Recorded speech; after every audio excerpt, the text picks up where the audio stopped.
Unfortunately, just right off the bat, I know that this is, unfortunately, a reproduction. Enough. Because I think it's worth a lot less. How much less? Like 99,000 less. All right, what the f are you talking about? In this video, we'll relive the most hilarious seller negotiations the show has ever seen. A collector arrived, cradling a Smith & Wesson old model Army. The shop owner's interest was piqued, but caution tempered his enthusiasm. Memories of past deals danced in his mind as he examined the firearm. The gun's rich Civil War heritage added weight to its value. Yet, post-war manufacturing changes whispered a different story. A battle of wills began as offers and counteroffers flew. The collector's pride clashed with the owner's business savvy. Numbers danced between 1,000, 700, 850, 750, 825, 775. 775. 775? You're killing me on this. You know, you're killing me. I gotta make a living. All right, I'll do it. Okay. All right, I'll meet you right over there. Each figure carried the weight of desire and practicality. In the end, compromise prevailed at $775. Knocking this deal, the collector was happy. A Vegas pawn shop owner visits his friend's antique store in England. Rick landed in London for vacation time. Off to Chester, see old mate Mark. Big hugs, long time as it's 5 years. Hey guys, what's up? Hey Rick, long time no see. You too. This is little Mark. Hello. Hi mate, good to meet you. How's it going? Good, good. They last met at the Vegas Coin Show. Mark proudly showed Rick around his shop, boasting about England's rich history compared to America's. He then revealed a small piece of rusty metal, which Mark claimed was from the Titanic's hull. Rick was amazed to see and touch a part of the famous ship that had been obtained through submarine expeditions. Mark assured Rick the item had all the necessary paperwork to prove its authenticity. Everything's for sale, mate. You know that. I'll sell anything. How much you want for it? This is a gem. I've had an offer on this a few days ago. If you can beat it, you can buy it off me. How much? How much do you reckon? That's a number I have no idea on. I just don't. I mean, I've never tried to research a piece of the Titanic. That is going to cost you £1.2 million. Yeah. If you can make anything over 1.2 million, that's my offer I had 2 days ago, £1.2 million. If you can beat that, it's yours, mate. Okay, so what else do you have? What point? Come on, that's a good piece. Imagine breaking it up into several pieces and put it into frames and sell. You'll make a fortune out of that. Out of my price range. What do you got in, like, rock and roll? Rick was shocked by the price of the Titanic artifact, as he was unfamiliar with its value. Despite the steep cost, he did not consider the deal. A young boy clutched an old Hudson Bay gorget, dreaming of riches, and entered the shop. He believed it dated back to the 1700s and hoped to sell it for a large sum. Rick, the shop owner, examined the piece with interest and asked James about its history. James' father bought it at an auction, and the Hudson Bay Company was ancient. James suggested a price of $100,000. Rick examined it closely, then broke the news that it was a fake. Because you see this yellow-gray patina that's on it? Yeah. Okay? That tells me right away it's nickel silver. Okay. Okay? They're right around 20% zinc, 20% copper, 60% nickel. Zinc wasn't isolated really until the 1800s. All right, what the f are you talking about? Worth $1,500 at best. He offered $1,000. Feeling insulted and disappointed, James refused the offer.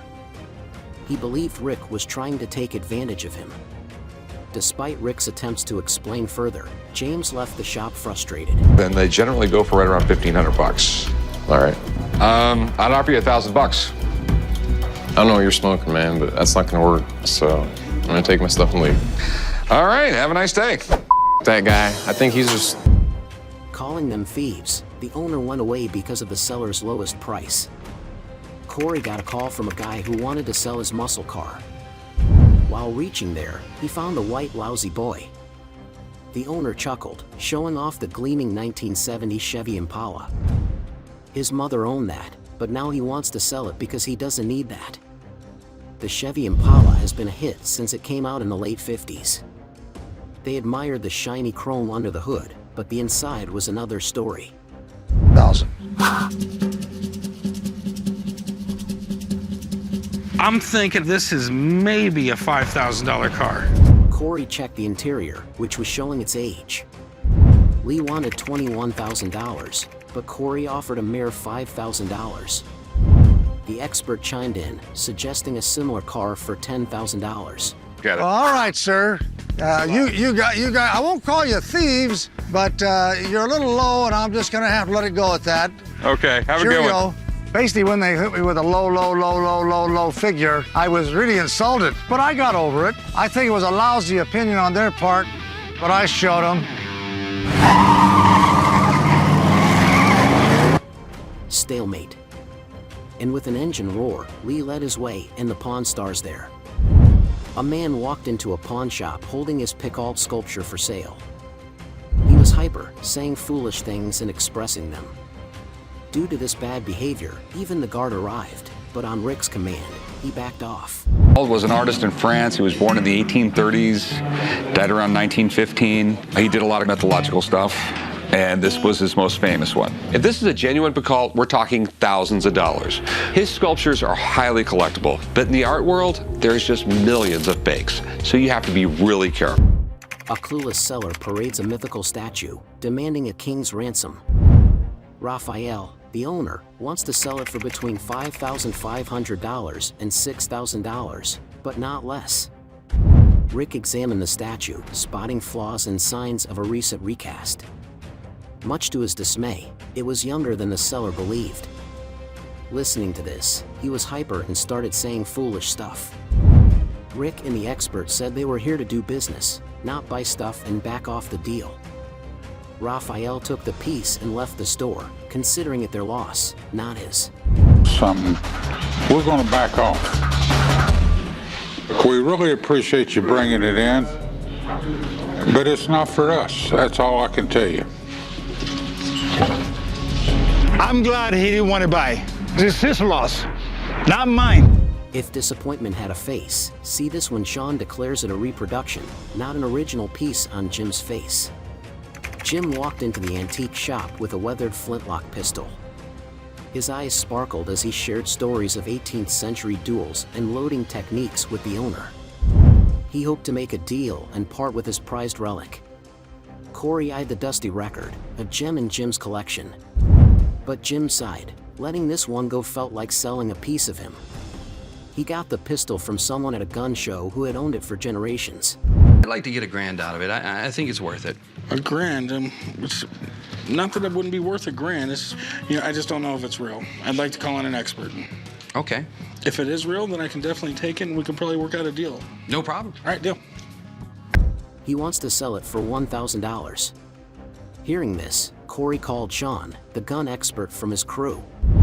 Sean observed that if made between 1790 and 1820 and in its best condition, it would be worth around $1,500 to $2,500.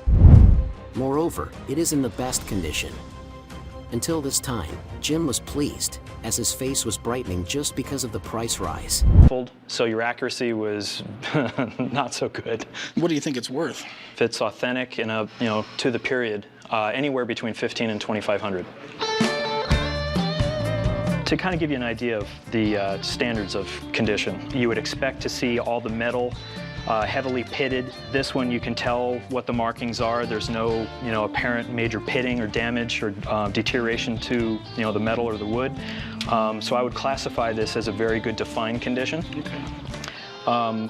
Unfortunately, just right off the bat, I know that this is unfortunately a reproduction. But things took a sharp turn and caused a lot of despair when Sean found out it was not real but a reproduction. Just look at the pity on Jim's face as Sean proved through evidence that it was a copy and not actual. And this pistol was worth at most $75. Jim left the shop with his head hung low, muttering foolish words. A man Rick, who was a coin enthusiast, couldn't resist the chance to see a historic 1652 shilling, the first of its kind in England, that is up for sale in Boston. Spotting Ed, Rick's excitement about the coin bubbled over. He dove headfirst into a history of coinage, barely giving Ed a chance to breathe. 30 years ago, while exploring Boston, Edward found this unassuming coin. Little did he know it would become his most prized possession. Despite its age, the coin looked practically new. Rick's initial glance became a detailed inspection as he realized the coin's remarkable condition.